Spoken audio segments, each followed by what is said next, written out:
এরে কারাকান্দার মুসলমান, মা যদি বদদুয়া করে সেই বদদুয়াটা কিভাবে কবুল হয়? এমনই ভাবে মা যদি ভালো দোয়া করে, বাবা যদি আপনার আমার জন্য ভালো দোয়া করে, আপনার আমার বাবার দোয়াটা যেমন কবুল হয়, এমনই ভাবে আপনার আমার মা বাবার খারাপ দোয়াটাও তেমন কবুল হয়। জুরাইজ রহমাতুল্লাহি আলাইহি এমন একটা আল্লাহর ওলি ছিলেন। জুরাইজ রহমাতুল্লাহি আলাইহি আল্লাহর খুব বড় ওলি ছিলেন। একবার জুরাইজ রহমাতুল্লাহি আলাইহি ওনার বাড়ির মধ্যে নামাজ পড়তেছে। জুরাইজের মা এসে জুরাইজকে বলো, জুরাইজ, এবার ইমাম জুরাইজ রহমাতুল্লাহি আলাইহি ঘরের ভিতরে নামাজ পড়ে। একবার জুরাইজ রহমাতুল্লাহি আলাইহি চিন্তা করে, আমার মা একদিকে ডাকতেছে আর একদিকে আমি নামাজ পড়তেছি। উম্মি ওয়া সলাতি, উম্মি ওয়া সলাতি, আমার মা ডাকে সারা জীবন আমি নামাজ ছেড়ে দিব। আপনি আমি কি করতাম বলেন? আপনি আমি যদি নামাজ পড়তে থাকি, আপনার আমার মায়ের যদি ডাক দেয়, তাহলে আপনার আমাদের কী দরকার? নামাজ ছেড়ে দিবেন না মায়ের ডাকে সারা দিবেন? কথা বলেন। মায়ের ডাকে সারা দিতে হবে। কি দিতে হবে? মায়ের ডাকে সারা দিতে হবে, যদি নামাজটা আমাদের না ফলো হয়। জুরাইজ বলেন, একদিকে আমার মা মাকে ডাকতেছে, অপর দিকে আমি নামাজ আদায় করতেছি। এবার একদিন জুরাইজের মা ডেকে ডেকে চলে যায়। একদিন চলে গেল, আবার দ্বিতীয় দিন আসলো। আসার পর ইমাম জুরাইজের মা আবার জুরাইজকে ডাক দেয়, ও জুরাইজ শুনো শুনো। এবার ইমাম জুরাইজ রহমাতুল্লাহি আলাইহি দ্বিতীয় দিন নামাজ পড়তেছে। ইমাম জুরাইজ বলে, উম্মি ওয়া সলাতি, একদিকে আমার মার একদিকে আমার নামাজ। জুরাইজ চিন্তার মধ্যে পড়ে যায়, পেরেশানির মধ্যে পড়ে যায়। মায়ের ডাকে সারা দিব না, নামাজ পড়তে থাকবো। আল্লাহর ডাকে সারা দিব না, মায়ের আমি নামাজ আদায় করতে থাকবো। আরে দুনিয়ার মানুষ রে, এইবার জুরাইজের মা একদিন দুই দিন ডাকার পর চলে গিয়েছে। এবার যখন তৃতীয় দিন আসলো, আবার ইমাম জুরাইজের মা এসে জুরাইজকে ডেকে বলে, ও জুরাইজ। এবার ইমাম জুরাইজ সেই তৃতীয় দিন আবার নামাজের মধ্যে থাকে। জুরাইজ বলে, উম্মি ওয়া সলাতি, উম্মি ওয়া সলাতি, একদিকে আমার নামাজ আর একদিকে আমার মা। এবার ইমাম জুরাইজ বলে, আমি মনে হয় আমার মায়ের ডাকে সারা দেওয়ার যেতে নামাজটাই আমার উত্তম হবে। আরে দুনিয়ার মানুষ রে, এবারে জুরাইজ মায়ের ডাকে সারা না দিয়া রবের ডাকে সারা দিয়া নামাজ আদায় করতেছে, নামাজ আদায় করতেছে। এবার জুরাইজের মা জুরাইজকে ডেকে বলে, জুরাইজ, ও বাবা শোনো শোনো, আমি একদিন দুই দিন তিন দিন তোমার কাছে আসলাম, কিন্তু আসার পর আমি আর তোমাকে পাইলাম না। আরে দুনিয়ার মানুষ রে, আমার আম্মা জানেরা, একটু গভীর মনোযোগ দিয়ে শুনবেন। আপনি আমি অনেক সময় রাগের কারণে, অনেক সময় বিদ্রোহের কারণে, অনেক সময় সন্তানদের অবাধ্যতার কারণে, সন্তান যখন দুষ্টুমি করে একবার দুইবার তিনবার বলি, বাবা দুষ্টুমি করো না।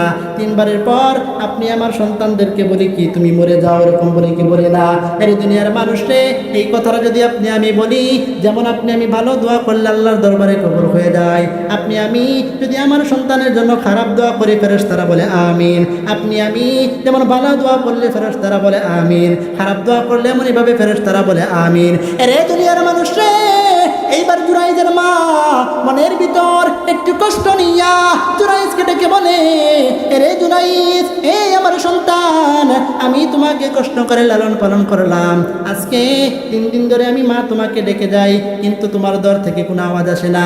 আজকে 3 দিন ধরে আমি মা তোমাকে ডাকি, কিন্তু তোমাকে খুঁজে পাই না। ও সন্তান জুরাইজ, শুনো শুনো শুনো, তুমি নামাজের জন্য আমার মায়ের ডাকের মধ্যে সাড়া দিলে না।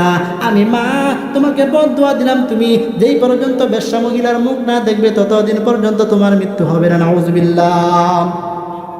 আরে কারাকান্দার মুসলমান, এই আমার পর্দার আড়ালের মা, একটু গভীর মনোযোগ দিয়া আমি গুনাহগারের কথাগুলো শুনেন, আর একটু অন্তর দ্বারা অনুধাবন করার চেষ্টা করেন, কারণ হতে পারে এই আলোচনাগুলো দ্বারা আপনার আমার কিছু হেদায়েত আসতে পারে। এবার ইমাম জুরাইজ রহমাতুল্লাহি আলাইহির মা অন্তরের মধ্যে একটু ব্যথা পেয়ে, একটু কষ্ট পেয়ে বদদুয়া দিয়ে যখন চলে যায়, যাওয়ার পর কিছুদিন যেতে না যেতে আল্লাহ ইমাম জুরাইজকে পরীক্ষা করতে শুরু করলো। ইমাম জুরাইজের মায়ের বদদুয়ার ফলন এবার শুরু করলো। আরে দুনিয়ার মানুষে একটু গভীর মনোযোগ দিয়া ওই দিক না তাকায় আমি গুনাহগারের মুখটার দিকে তাকান, আর দেখেন আমার কথাগুলো বোঝার চেষ্টা করেন। আরে কারাকান্দার মুসলমান, মা যদি বদদুয়া করে সেই বদদুয়াটা কিভাবে কবুল হয়, এমনই ভাবে মা যদি ভালো দোয়া করে, বাবা যদি আপনার আমার জন্য ভালো দোয়া করে, আপনার আমার বাবার দোয়াটা যেমন কবুল হয়, এমনই ভাবে আপনার আমার মা বাবার খারাপ দোয়াটাও তেমন কবুল হয়। দুনিয়ার মানুষে এইবার জুরাইজের মা যখন তাকে বদদুয়া দিল, কিছুদিন পর এক ব্যবসা মহিলার পেটের মধ্যে একটা বাচ্চা চলে আসলো। বাচ্চা আসার পর বাচ্চাটা যখন ব্যবসা মহিলা প্রসব করলো, এলাকার মানুষ ওই খারাপ মহিলাকে ধরলো, বলে ওগো ব্যবসা মহিলা, বলো বলো এই সন্তানের বাবাটাকে। রে দুনিয়ার মানুষ রে, এইবার ওই ব্যবসা মহিলা দুনিয়ার মানুষদেরকে ডাকিয়া কয়, এলাকার মানুষদেরকে ডাকিয়া কয়, ওই এলাকার মানুষ এটা হলো ওই যে একজন আবেদ দেখতেছ, তোমরা তো মনে করছো জুরাইদ বড় খুব আল্লাহওয়ালা, তোমরা তো মনে করছো জুরাইদ বড় খুব নেককার, এই যে তোমরা জুরাইদকে একটা ঘর বানায় দিছ, কি জন্য বানায় দিছ? তোমরা ঘর বানাইছো যেন জুরাইদ ওটার মধ্যে বসে বসে আল্লাহর ইবাদত করে। তোমাদের ধারণা জুরাইদ যদি ওই ঘরের মধ্যে বসে আল্লাহর ইবাদত করে, তাহলে তোমাদের ঘরের মধ্যে রহমত চলে আসবে, বরকত চলে আসবে, এই জন্যে তোমরা জুরাইজকে ঘরটা বানায় দিছ। আরে দুনিয়ার মানুষ রে, এইবার জুরাইব এই ব্যবসা মহিলা জুরাইজকে ডেকে ডেকে ব্যবসা মহিলা এলাকার মানুষদেরকে ডাকিয়া বলে, আমার সন্তানের মধ্যে যে বাচ্চা এসেছে, এই বাচ্চার বাবা হলো সেই জুরাইদ। এরে দুনিয়ার মানুষ রে, ব্যবসা মহিলা যখন এলাকার মানুষদেরকে ডাকিয়া বলে এই বাচ্চার বাবা হলো ইমাম জুরাইদ, তখন মানুষেরা জুরাইজের প্রতি রাগ হয়ে যায়, ক্রোধ হয়ে যায়। মানুষেরা জুরাইজকে ডেকে ডেকে বলে, জুরাইজ আমরা তোমাকে খুব ভালোবাসতাম, আমরা তোমাকে খুব মহব্বত করতাম, আমরা মনে করতাম আমরা গুনাহগার, নামাজ পড়ি না, তেমন কোনো আমল করি না, কিন্তু তুমি একজন আবেদ মানুষ, তুমি তেমন আমল করো, আমাদের বিশ্বাস ছিল তুমি আমাদের এলাকার মধ্যে বসে বসে আমল করার কারণে যদি আমাদের এলাকার মধ্যে কোনো আযাব চলে আসে, যদি আমাদের এলাকার মধ্যে কোনো বিপদ চলে আসে, আমাদের ধারণা তোমার ইবাদতের কারণে সেই আযাবটা চলে যাবে। রে তারা গন্ধার মুসলমান, এইবার এলাকার মানুষরা জুনাইজকে ডেকে বলে, এই জুনাইজ যা যা ঘর থেকে বের হ, আমরা তোকে কত মোহাব্বত করতাম, আমাদের গাছের মধ্যে যদি ভালো একটা ফল আসতো, আমরা এই ফলটা সর্বপ্রথম তোকে দিয়ে ইফতিতাহ করাইতাম, আমাদের গাছের মধ্যে যদি ভালো একটা নারকেল হইতো, আমরা নিজেরা না খাইয়া আমার সন্তানদেরকে না খাওয়াইয়া ও জুরাইজ তোকে আমি এই গাছের ডাবটা খাওয়াইতাম। আরে জুরাইজ আমাদের বাড়ির মধ্যে যদি ভালো মন্দ কোনো কিছু রান্না করা হতো, নিজেরা না খাইয়া সর্বপ্রথম জুরাইজ তোরে খাওয়াইতাম, কারণ তুই আমাদের ছিলে আশার আলো, তুই ছিলে আমাদের চোখের মণি, তুই ছিলে আমাদের বাক্য পরিবর্তনের একটা উসিলা।